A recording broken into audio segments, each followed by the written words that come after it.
Hello and welcome to the Pork and Knuckle Show, where we take a bite out of the movie.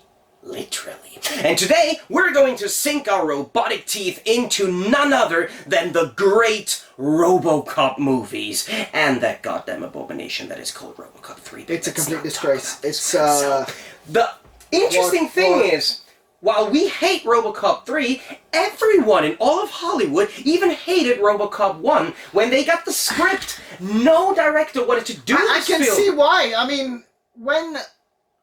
Spoiler alert, by the way. When the robot is falling down the stairs, he's throwing a hissy fit, and it's just like... Yes. If you ever read that script, you're just like, okay, what is this going on? It's a robot. It doesn't do this. It's just like, okay, that, fine. And then, again, I reference this Red, that 70s shows. That is the only time I will ever see him like that. How can you be a villain like this with wearing those glasses, the stupid glasses? Apparently they resemble Himmler from the Nazis, and it's just like, yes, it's a man who got shot. Very physical. Actually, the movie was so physically violent. It's just like, it was amazing. It's just like, what is going on consistently? And the shooting, the way they killed Murphy, this was mental. This was awesome. A proper mental shootout. Murder. Like, yeah, this was... shooting off his hand with these great special effects by Rob Bottin. But it was so overacted. I genuinely thought this was a parody of The Terminator. But it actually wasn't. This is a franchise. According to him, it's a great franchise. Yes, it is. Some may debate this. It is a masterpiece. But the first thing that I wanted to say is, no one in Hollywood wanted to make the film. Not even Paul Verhoeven wanted to make the film. He only read parts of the script and then flicked it away and said, no, I'm not going to do this crap. But then his wife read through the entire script and then convinced him... from the bin, right? And then, she convinced him to do this. And this, I think, is the second great satirical action film that Paul Verhoeven has did, because he also made the masterpiece of Starship Troopers. Yeah, but I don't get it. I don't get it. What I love about RoboCop is it's actually three scenes that make this movie one of the greatest American action films of all time. What are you talking about? It's the murder of Alex Murphy, which is that was slightly mental. Amazing. It was completely mental. I love this scene of the malfunctioning Ed 209 that just continues to shoot the guy on this little building for ants, to quote Zoolander. Okay, and I love this cocaine factory shootout scene. This was amazing. What I don't get is when they are robbing the petrol station, why not fill up the petrol first and then rob the station? Why rob the station and then fill up the petrol? Because these thugs might not be the lightest pieces of... yeah, and then RoboCop 2 had this electric chair, and I was just like, okay, interesting news. What's going on there? And then, I don't know, No, honestly, what I think, when I think of RoboCop... This is what's the post... RoboCop 2 is what post-corona will look like. This is what's going to happen. People will go mental. People will go completely crazy. Well, if it's at least RoboCop 2 and not RoboCop 3, no, I'm happy 3 with that. is like, my God, what was the point? Oh yeah, I forgot the other best scene in this entire film, the one where RoboCop shoots the guy in the dick.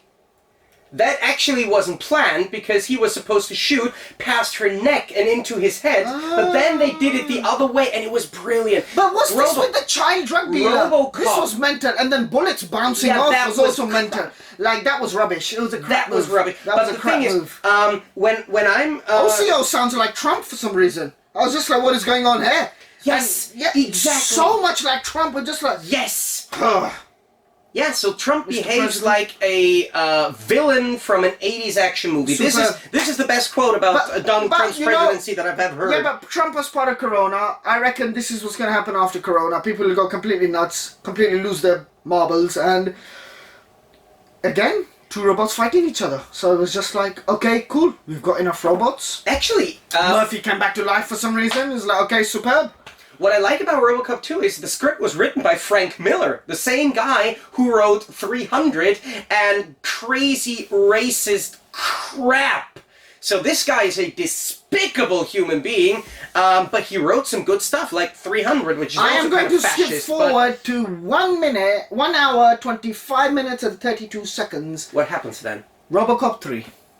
No. They're preparing for Please don't talk a about strike off. The police are there. And they have this kind of a table. So they flick it up. But the table is the height of your knees. But you're trying to use it as a cover.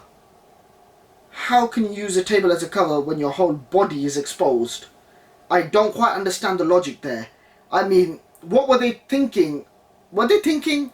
Did they just put random stuff together? They're like, okay, RoboCop 1 and 2 were reasonably okay commercially, so we're like, let's just make 3 and try and make money out of it. This is your main concern with... Okay, this was a complete concern. No, let's do this. The When worst... Bertha dies, it was funny. This is not meant to be funny. The worst part of RoboCop 2 is the kid. So let's take this aspect and turn it even worse and make RoboCop 3 with a child in the main role, which was terrible. What is going on?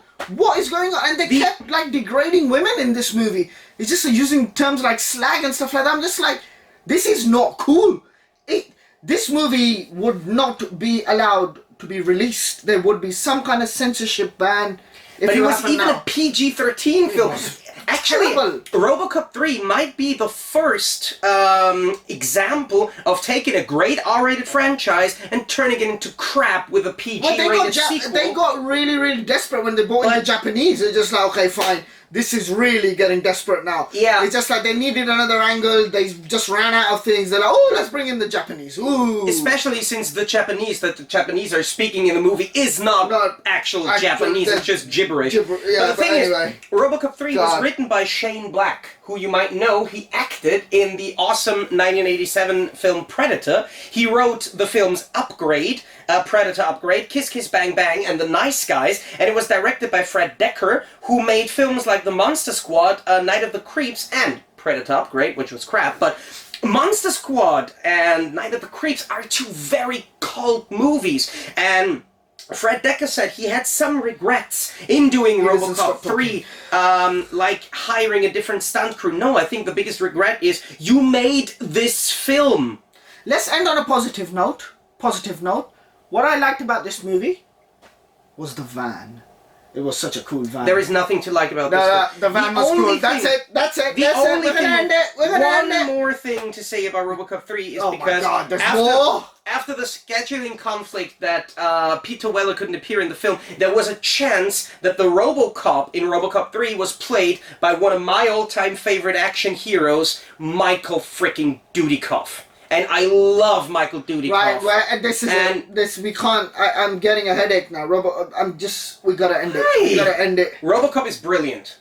I love RoboCop. Not the 3. No, the 3, let's just do this. Yeah. Thank you for watching. You survived. You have survived. Well done. Congrats. Let us know what you think, actually, about RoboCop 1 and 2. If you're really, really gonna be a nerd and tell us about 3, tell us about 3.